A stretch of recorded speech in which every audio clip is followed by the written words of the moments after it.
This episode is brought to you by Progressive Insurance. You chose to hit play on this podcast today. Smart choice.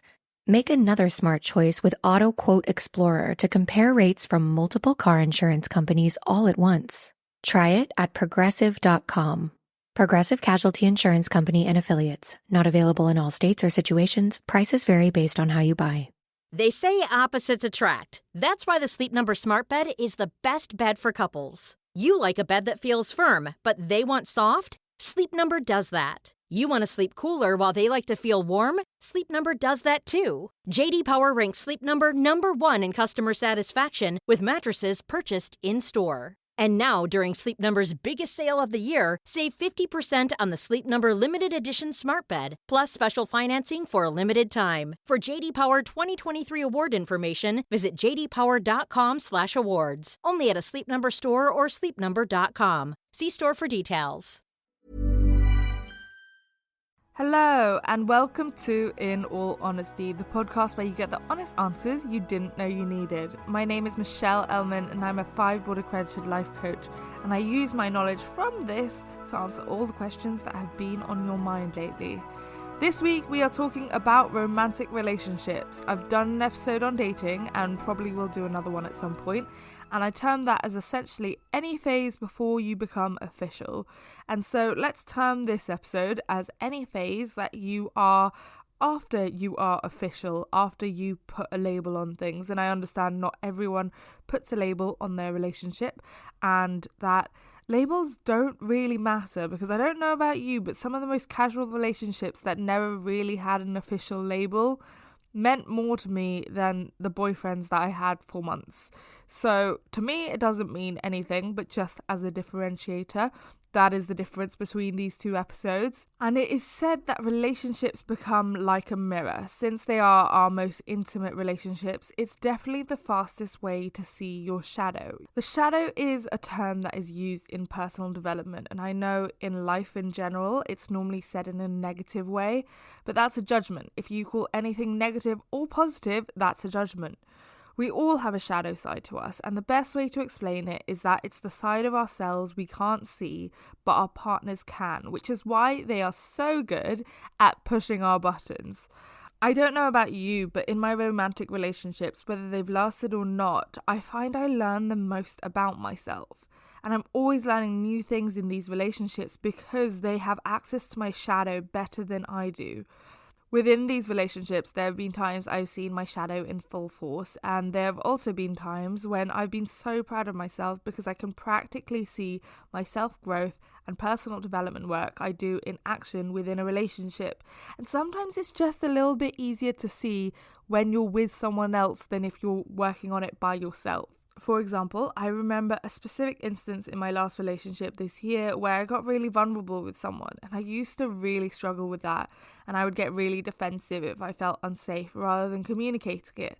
And because we had a messy start, well, actually, it wasn't really a messy start so much as we were in a casual relationship, then the pandemic happened, then without seeing each other, we stayed in contact over text, and before I knew it, I started liking him more than I realised I would, and so then had to communicate that and tell him that. God knows what would have happened if the pandemic didn't happen. 2020 is odd. Anyway, there was a point where our wires were getting crossed and our communication was going downhill, and it wasn't helped by the fact that we were in the middle of a pandemic and couldn't see each other. So I was setting boundaries left and right, and then my life coach was like, hold on, take responsibility for your side of the street. You changed the rules of this relationship and you didn't even let him know. So that's what I did. I got vulnerable and let him know that I felt differently about him, and he reciprocated that he felt the same way, which was quite a shock to me. Anyway, it was literally in one of these moments where I was like, forget him. Even if this doesn't last, I'm so proud of me because I wouldn't have done that a few years ago. And through these conversations, I communicated the best way I have ever done in anything romantic and apologised for my part, which, as a stubborn Leo, has definitely been my Achilles heel to conquer, especially when I don't want to apologise because I don't feel like I should be the person apologising. I think we've all been there. Learning to apologise and accept that they might not apologise as well has been a huge life skill, and in that conversation I apologised, put it out there, and just waited to see what he would say back. And whilst I think you can learn it with friends and family, I learned a lot of this in romantic relationships. Also, small disclaimer, part of the reason I wanted to have this podcast was Instagram sometimes feels a little bit too open, that people who don't follow me can find my page and comment on whatever I've put out there. And like, everyone has a free-for-all in my life, and anything I say is so heavily scrutinized. So what you might find as we go along on this podcast is I am more open to share things about my love life, like I just did. Because let's be honest, haters and trolls don't go to the effort of listening to a podcast. And I like that because it makes me feel like we have this space to share things with you that won't be going online. I mean, this is technically online, but it won't be shared anywhere else. But I thought I'd just explain that a little in case you were like, whoa, you didn't mention a relationship this year, or wow, you're so much more open on here. Yes, I am. You get vulnerable in your voice notes and I get vulnerable in what I share from my own life. And that's how this podcast is going to roll. I say that as if I'm on the first episode, but this is actually the last episode of season 1. So let's get into the questions. Hi Michelle. So me and my husband are both 30. We've been together for 7 years and married for 1. I've always wanted children, and although he says he does one day, he's always making excuses and moving the goalposts. It's always in a few years, when we have a house, when I'm where I want to be in my career, when we have more money, or when we've visited all these different countries that we can't take a baby to. I feel so angry that he gets to call all the shots and won't give me a concrete answer. I'm just so ready to start a family, and it makes me so sad that he won't take this seriously and just brushes me off every time. And he gets angry when I bring it up, so I have to try and stop mentioning it. But every time I see a family with kids, I feel like I want to cry because I'm worried he'll never be ready and I'll never have that with him. Please help. Lots of love, Kay. Hey Kay, I'm not surprised you're angry. Assuming you got married under the agreement that you would have kids one day, I would feel angry too, because I would feel like a promise has been broken. And I would get even angry at the fact that just the conversation alone leads him to be angry with me. Because you have a right to be angry, and he should accept that changing your plans means you are allowed to have a reaction to those changes of plans. The fact that he gets angry suggests that he is defensive about it, because he knows what he is doing is not fair. When you say he gets angry so you have to stop mentioning it, no, you actually don't. So his anger is his response and reaction, and he is allowed to have that. But you also need to have your needs, and you don't need to amend your response based on his response. And currently the need you have that needs to be met is, first of all, you want a conversation about children. Second of all, you want a concrete timeline of when you're going to start trying for a baby. And third of all, one of your needs is actually having a child. Being honest, the bigger warning sign or red flag in all of this is the fact that he can't have a conversation about it. I say this a lot, but as long as you can communicate about something, you can work it out. You can work through most things. But when someone halts the communication or won't even engage in it properly, then there's not much room to budge. And sometimes you have to take that as the answer you're looking for, because that is an answer. It also puts a wall up which prevents intimacy and connection, not just in the conversations about kids, but in the entire relationship. And if you look closely, you can see how it's affected your relationship as a whole. The first thing I would do is I would find a time when you are both in neutral moods. Actually, even in a positive mood, like after you've had a great day out together. Then I would sit down and say that you both need to have a serious conversation and that you need a commitment on whether he wants kids. Open up the conversation with a curiosity mindset, asking if there's anything he is concerned about or scared about. The likely postponement of kids is due to fear. He's scared of something, whether it's commitment or something very practical like money. And I would just be honest with your feelings. After all, you are married, and just say, it really hurts me and it upsets me when you push me away when we try to have this conversation. I want to know what you're feeling and what you're thinking. I want to have a proper conversation about it where we can actually make a decision together like a team. Ultimately, you need to have in your mind that if this person can't provide you what you want, then that's a call on your relationship you need to make. It's not fair to keep stringing you along, and that if he never wanted kids but was scared to lose you, he should have said that. Then you just need to know, and then you can make your decision. All these excuses about travel and getting things done, Your life doesn't cease to exist the moment you have kids. Of course it becomes harder, but this is about priorities. And if your priority is a child, whereas his priority is life goals like traveling, then that's the problem. But it's also important to consider that when you're married to a person, you have mutual goals, and it seems like his family goals are not aligning with yours. And more importantly, what you both value in your love life is not matching. All of this would be a lot more manageable if he was able to communicate about it, but as I said, the fact he won't even have a conversation about it will lead to greater hurt and rejection. So whilst you said angry, I think if you went under that anger, you would also find sadness, hurt and fear. Let yourself access all of these softer emotions and do your best to communicate that when you speak to him about it. I'm sending you so much love. This episode is brought to you by Progressive Insurance. Fiscally responsible, financial geniuses, monetary magicians. These are things people say about drivers who switch their car insurance to Progressive and save hundreds. Visit Progressive.com to see if you could save. Progressive Casualty Insurance Company and Affiliates. Potential savings will vary, not available in all states or situations. Ryan Reynolds here for, I guess, my 100th Mint commercial. No. I mean, honestly, when I started this, I thought I only have to do like 4 of these. I mean, it's unlimited premium wireless for $15 a month. How are there still people paying 2 or 3 times that much? I'm sorry, I shouldn't be victim blaming here. Give it a try at mintmobile.com/switch. Whenever you're ready.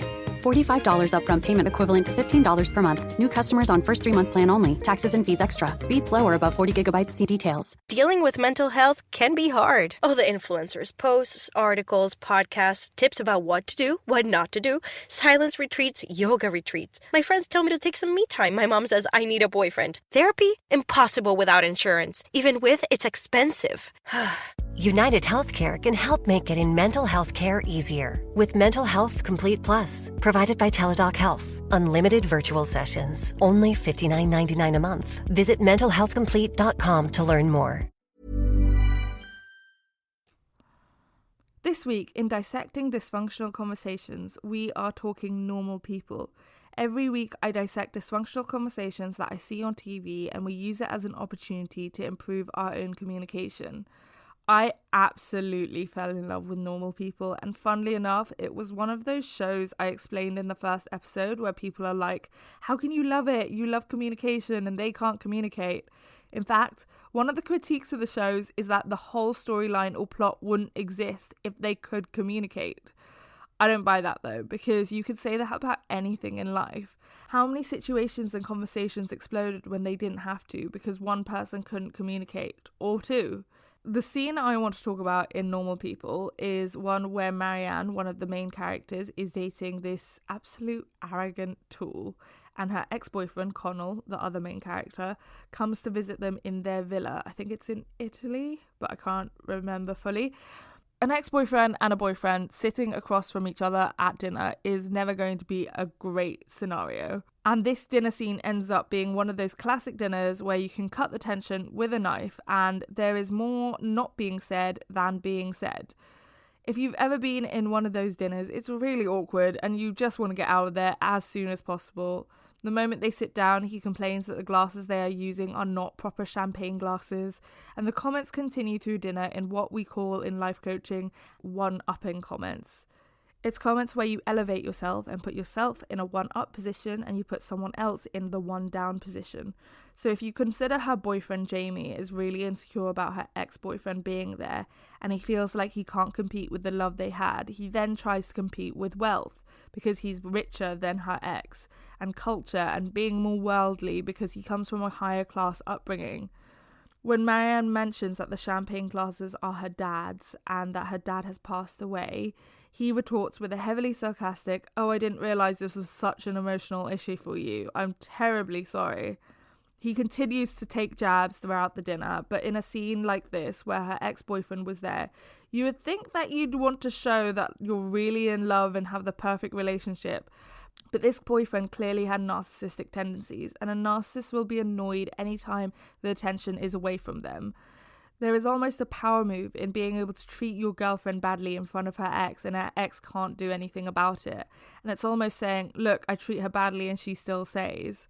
On Marianne's side, because her dad passed away and she's grown up around an abusive brother, That is how you end up modelling all your interactions with men on that sibling relationship, especially because her brother was older. Later, she asked her ex why she can't make people love her. When you've grown up around abuse, you then attract other people who echo that, because that's what you know, it's what's familiar, and anything better than that will feel too good to be true and therefore unsafe and untrustworthy, when it's actually the other way around. It's such a sad scene, but overall it's a beautiful show, and I rarely describe shows as beautiful, but it takes you on such a journey with it, and I was totally absorbed into the story.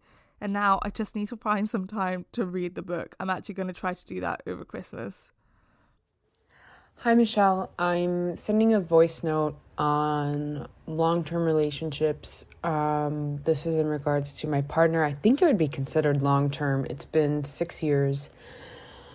We live together. We moved in together about 3 years ago, and I feel like I am carrying a lot of the responsibility. I am carrying a lot of the responsibility financially, but especially more so now because of COVID. I've been fortunate being a frontline worker that I've continued to work, and my partner has received government assistance through the benefits available because of COVID. We are in Canada, just for positionality. And I don't know. I feel like this is all going to come down to boundaries. But I don't feel strong enough to set a boundary, because it'll feel like an ultimatum. And I don't know if maybe it's the way that I'll phrase it, if that's what'll not make it seem like an ultimatum. I know your new book is coming out. I believe it's in February, and it's all about boundaries. I don't know what I have to do differently. I don't know what I have to say differently. I also feel like I try to hear my partner's perspective and their point of view and understand that. But I can't help feeling like there's no future really vulnerably when I think about marrying my partner. I wouldn't want to, because I wouldn't want to be married. I wouldn't want to be in this position for the rest of my life. And then the question comes up, well, why am I in this position now? What makes it okay now and not okay for the rest of my life? Because before I know it, it'll be 10 years from now, and I'm just going to be miserable. And I don't know if I'm just waiting for them to change.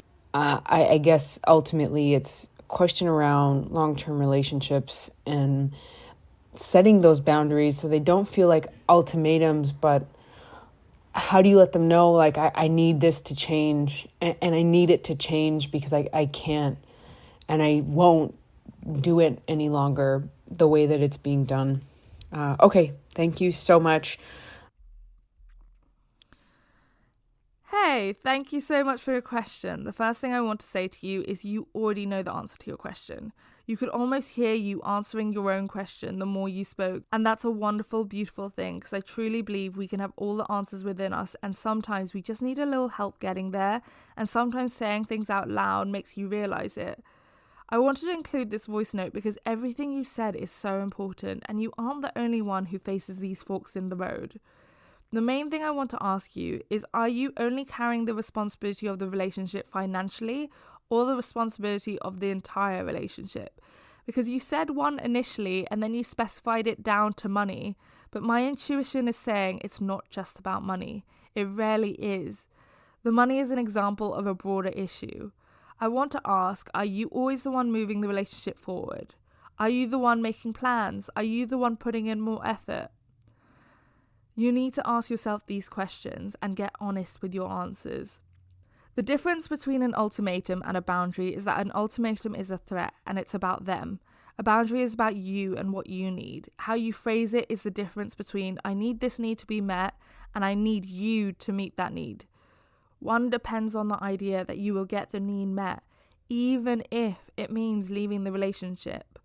I want you to remove the idea that what you do or what you say or how you word things is going to affect the outcome of your relationship.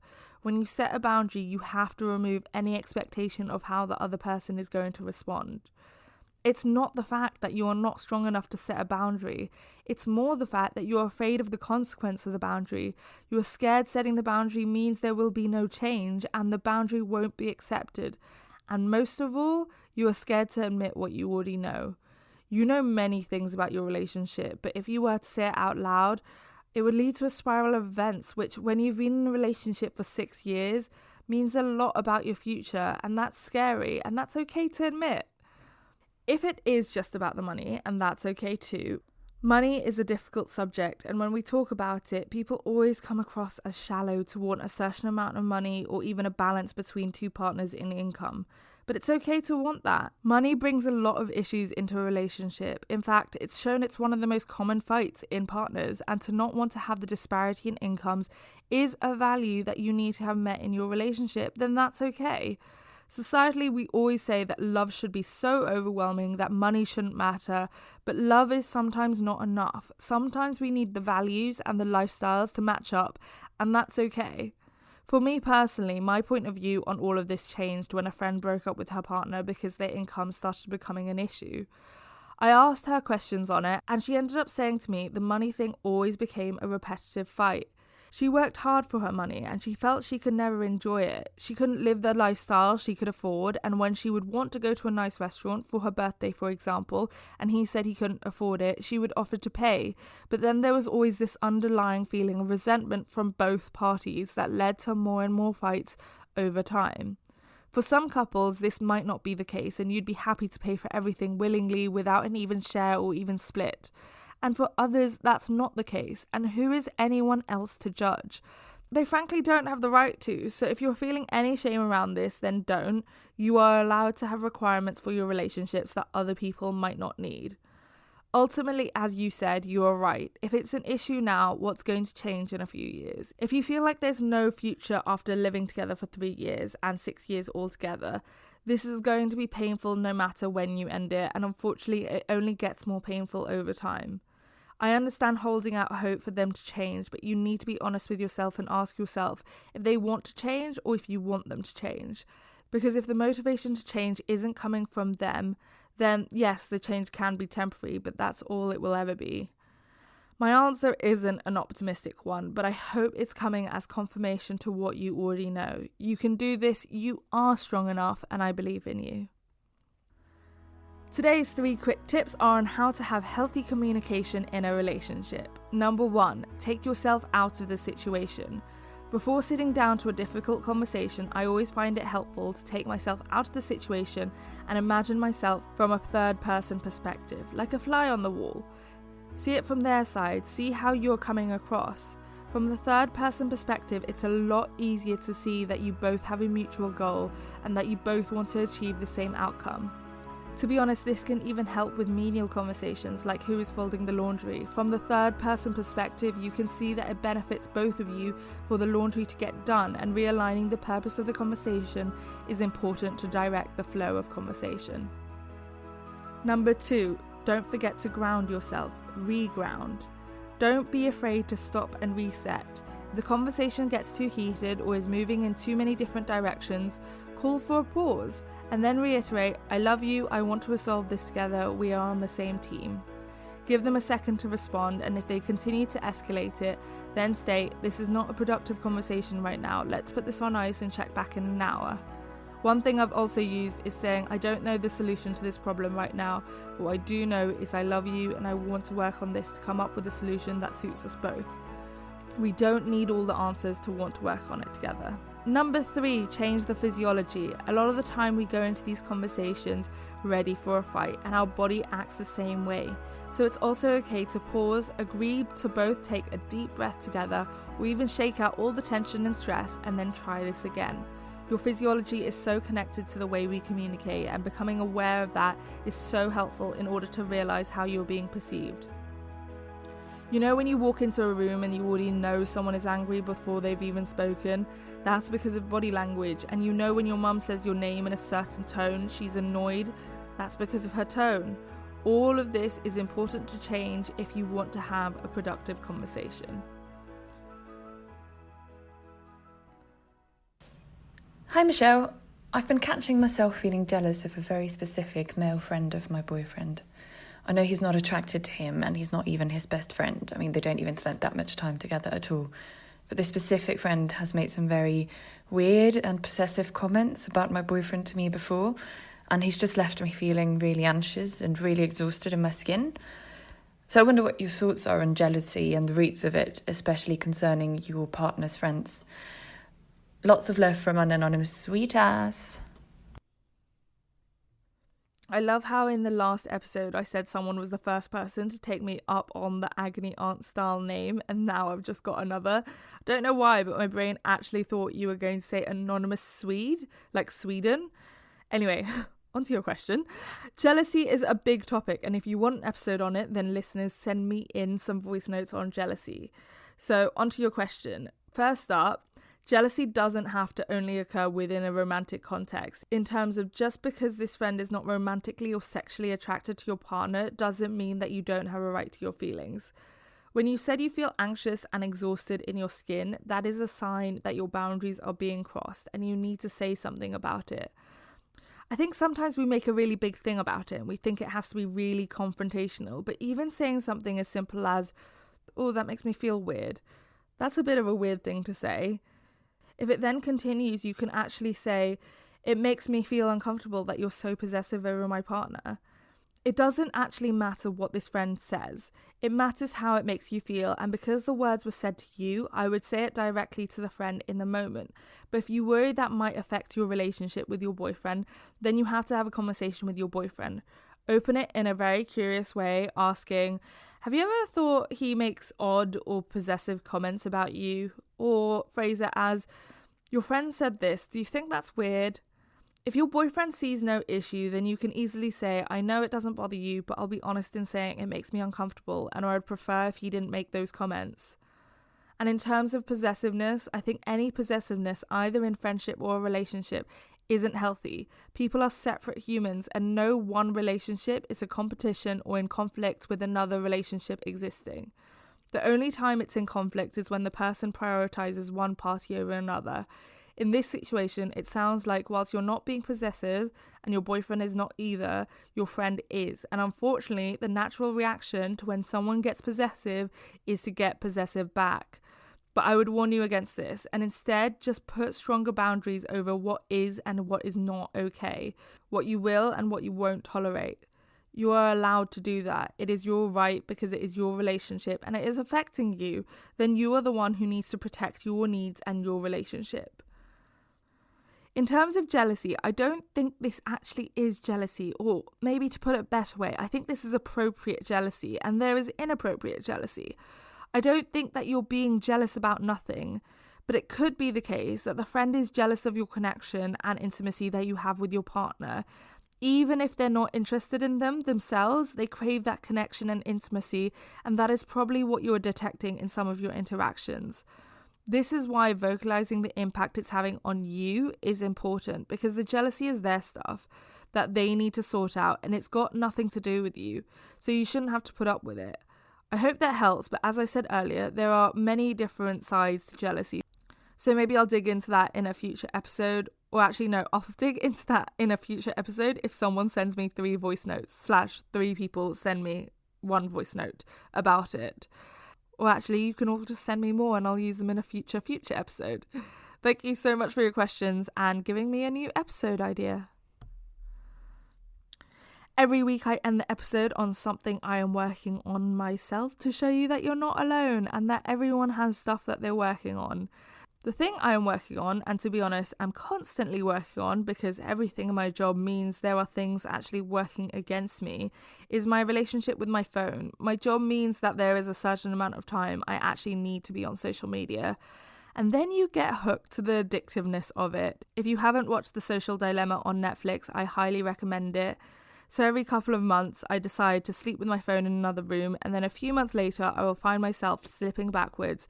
And then I have to redo it all over again. So I'm in the middle of redoing it. I'm turning my phone off at 7 p.m. every night, leaving it in the living room. And also, this part is new, trying to not turn it on until after I've had my breakfast.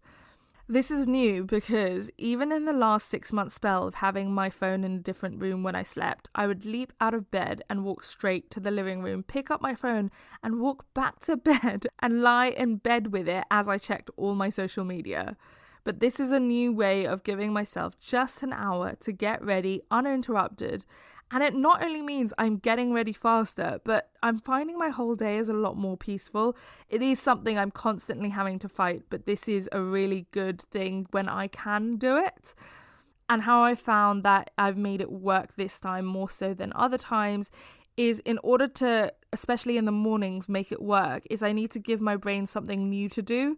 So in that hour, as I'm getting ready, I tend to play an audiobook. So it's now become my special reading time whilst getting ready, and I highly recommend it. And I'm finding I'm just so much more focused throughout the day. Thank you so much for the questions. This podcast couldn't happen without your voice notes, so I really appreciate anyone who's taken the time and energy to send a question my way. If you want to be in a future episode, then send an email to inallhonesty@mindsetforlife.co.uk. The email address will be in the description below. In the meantime, go pre-order my new book, The Joy of Being Selfish. It's all about boundaries, and if you enjoyed this podcast, you'll love my new book because it's the best thing I've ever written, and I'm also manifesting a bestseller, and pre-orders really help with that. You can follow me on Instagram @ScarredNotScared, or the same username on Twitter or TikTok. You can get my first book, Am I Ugly?, or watch my TED Talk, Have You Hated Your Body Enough Today? If you're loving the podcast so far, make sure to leave me a review and don't forget to hit subscribe. And thank you so much for listening to the first season. I hope you've enjoyed it, and we will be back next year for a whole new season. I hope you have a lovely Christmas and New Year. I look forward to speaking to you in the new year, unless you follow me on Instagram, in which case I'll see you tomorrow or in an hour. Goodbye. This episode is brought to you by Progressive Insurance. Fiscally responsible, financial geniuses, monetary magicians. These are things people say about drivers who switch their car insurance to Progressive and save hundreds. Visit Progressive.com to see if you could save. Progressive Casualty Insurance Company and Affiliates. Potential savings will vary, not available in all states or situations. At Ashley, you'll find colorful furniture that brings your home to life. Ashley makes it easier than ever to express your personal style with an array of looks in fun trending hues to choose from earth tones to vibrant colors to calming blues and greens. Ashley has pieces for every room in the house in the season's most sought-after shades. A more colorful life starts at Ashley. Shop in-store or online today. Ashley, for the love of home.